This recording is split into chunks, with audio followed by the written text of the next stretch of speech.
అంతఃపురం చిలికత్తెకు కత్తెరపడింది. పెద్దావిడ పైకెళ్ళిపోయి jail శిక్ష తప్పించుకుంది. ఈ చిన్నమ్మకు మాత్రం చిప్పకుడు తప్పలేదు. నేరమో శిక్ష అనే జయలలిత పుస్తకంలో చివరి పేజీ చిన్నమ్మదే కావడం ఇక్కడ విచిత్రం, వైపరీత్యం కూడా.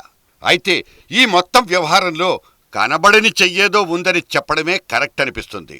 కాకపోతే ఏంటి, 2 సార్లు ఇదే కేసులో జైలుకెళ్ళొచ్చిన జయలలిత ఆ తర్వాత ఆసుపత్రి పాలవ్వడం, ఆమె కేసును ఒక హైకోర్టు కొట్టేయడం, తిరిగి అప్పీలుకెళ్లిన కర్ణాటక ప్రభుత్వం సుప్రీంకోర్టులో గెలుపొందడం, పైగా ఆ చతికడ సీఎం కుర్చీ కోసం ఎగబడుతున్న నేపథ్యంలోనే తీర్పు రావడం, ఇవన్నీ చూస్తున్న వాళ్ళకి చోద్యంగా, విచిత్రంగా, ఎవరో దగ్గరుండి మరీ చేస్తున్నట్టు కనిపిస్తుంది.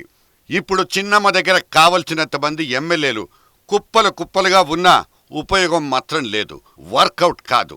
మళ్లీ ఎవడో అనామకుణ్ణి, అమాయకుణ్ణి తన ప్లేస్లో సీఎం కుర్చీ ఎక్కించడానికి ఆమె వేసుకున్న స్కెచ్లు కూడా పనికొస్తాయని చెప్పలేం. కుర్చీ మీద కర్చీఫ్ వేసుకున్న పన్నీర్ వ్యవహారానికి ఫుల్ స్టాప్ పడుతుందా? ఈ పన్నీరు కన్నీరై కావలసినంత సింపతి మూటగట్టుకున్న మాట నిజం. బస్సులో లేడీస్ సీట్లో ఖాళీగా ఉందని కూర్చోవడం, వాళ్లు రాగానే లేచి నిలబడ్డం అలవాటుగా మారిపోయిన పన్నీరుకు ఇప్పుడైనా మంచి భవిష్యత్తు కనిపిస్తోందా అంటే డౌటే.